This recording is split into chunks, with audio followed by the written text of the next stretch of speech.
ഊർജ്ജസ്വലനായി നടക്കുന്ന ഒരു കുട്ടി, ആ കുട്ടിയുമായി കമ്പയർ ചെയ്യുമ്പോഴാണ് നമുക്ക് അത്രയും സങ്കടം ഉണ്ടാകുന്നത്, അല്ലെങ്കിൽ ഇത് നമ്മുടെ കുട്ടിയാണല്ലോ എന്ന തോന്നലുണ്ടാകുന്നത്. ഇപ്പോൾ ഓരോ സ്കൂളിലും അയക്കുന്ന രക്ഷകർത്താക്കളുടെ ആശങ്ക ഒക്കെ ഇവിടെ ഇതിനോട് കൂടിച്ചേർത്ത് നിൽക്കുകയാണ്.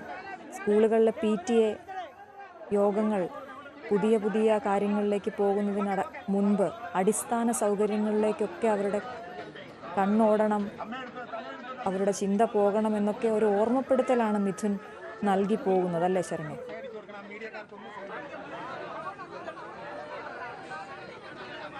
തീർച്ചയായിട്ടും അങ്ങനെ ഒരു സാഹചര്യം തന്നെയാണ് ഉള്ളത് എന്ന് തന്നെ പറയാം. ഇപ്പോൾ നമ്മൾ ഇവിടെ നിന്ന് തൊട്ടടുത്ത് ഈ കുഞ്ഞിന്റെ മൃതദേഹം കാണാനായി വന്ന 2 പേരോട് സംസാരിച്ചുകൊണ്ടിരിക്കുകയായിരുന്നു. അവർ ഈ കുട്ടിയെക്കുറിച്ച് നമ്മളോട് പറയുകയാണ്.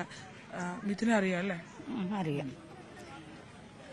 അവനെ കണ്ടപ്പം തൊട്ട് ഭയങ്കര സങ്കടം തോന്നി.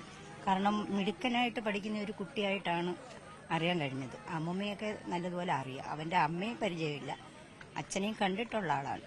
ഞങ്ങൾ തൊട്ടടുത്താ താമസം. അവിടുന്ന് ഇവിടെ ഈ അടുത്ത സമയത്ത് ഇങ്ങോട്ടങ്ങോട്ട് പോരുന്നെന്ന് പറയുന്നു. ആ ജംഗ്ഷനിലായിരുന്നു നേരത്തെ താമസിച്ചുകൊണ്ടിരുന്നത്. നന്നായി പഠിക്കുന്ന കുട്ടിയെ പടം വരയ്ക്കുന്ന അവന്റെ പടം ഇന്നലെ കണ്ടപ്പോൾ എനിക്ക് ഭയങ്കരമായ സങ്കടം ഉണ്ടായി. കാരണം കുഞ്ഞുങ്ങൾ വരച്ച് പഠിച്ച് വലുതാവാനുള്ള ഒരു ശ്രമം അവൻ നടത്തിക്കൊണ്ടിരിക്കുമായിരുന്നു. പിന്നെ അച്ഛനും അമ്മയ്ക്കും ഒക്കെ ഭയങ്കര പ്രതീക്ഷയുണ്ടല്ലേ അവന് വളർത്തിക്കൊണ്ടുവരണമെന്നും ആ വീടിന്റെ കാര്യങ്ങൾ. ഈ വീട് തന്നെ കണ്ടപ്പോഴത്തേക്ക് ഭയങ്കര ഒരു ഇതായിപ്പോയി. കാരണം ലൈഫിലൊക്കെ ഇഷ്ടംപോലെ വീടുകൾ കൊടുക്കുന്നു. ഇവിടെ എന്തെങ്കിലും ഒരു പുരോഗതി ഈ ഭാഗത്ത് നമുക്ക് കാണാൻ കഴിയുന്നുണ്ടോ? ഇല്ലല്ലോ. എല്ലാം ഒരുമാതിരി ഉള്ള ഒരു താമസ സൗകര്യത്തിലല്ലേ കിടക്കുന്ന ആൾക്കാർ. അത് തന്നെ ഹൃദയം പൊട്ടുന്ന കാഴ്ചകളാണ് കാണുമ്പോൾ. അമ്മൂമ്മയെ അറിയാം. അമ്മൂമ്മയായിരുന്നു ഇവരെ അമ്മൂമ്മ ഇവര് കുറച്ച് മാസം കണ്ടേ ആയുള്ളൂ പുറത്തോട്ട് പോയിട്ട് ഹോം നേഴ്സായിട്ട് പോയിരിക്കുമായിരുന്നു. അന്നേരമാണ് അമ്മമ്മയുടെ പിന്നെ ബാക്കി ബന്ധുക്കളൊക്കെ കാണുമായിരിക്കും. അതൊന്നും അറിയത്തില്ല. അവർ ഇച്ചിരി ദൂരം നന്നായിട്ട് വരയ്ക്കും. അവന്റെ ഫോട്ടോ ഈ സ്കൂൾ അടച്ച് എല്ലാവരും പോയി കഴിഞ്ഞപ്പോൾ അവന്റെ ബാഗ് അവിടെ ഇരിപ്പുണ്ടായിരുന്നു. ആ ബാഗ് തുറന്നു, അധ്യാപകനാണെന്ന് തോന്നുന്നു. ഫോട്ടോ ഓരോ പേജുകൾ ഇങ്ങനെ മറിച്ചപ്പോൾ അവൻ വരച്ച പടങ്ങളൊക്കെ അതിനകത്തുണ്ട്. പൂർത്തിയാകാത്തതും പൂർത്തിയായതും ഒക്കെ അറിയാമായിരുന്നു.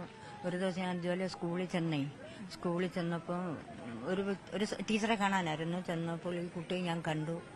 അപ്പം കുട്ടി മരിച്ചപ്പോഴാണ് എനിക്ക് അത്ര അധികമായ ഒരു വേദന ഉണ്ടായി. ഈ കുഞ്ഞാണല്ലോ, അതാ ഞാനിപ്പോൾ എനിക്കൊരു ഫോട്ടോ വേണമല്ലോ എന്നും പറഞ്ഞത് ഞാൻ.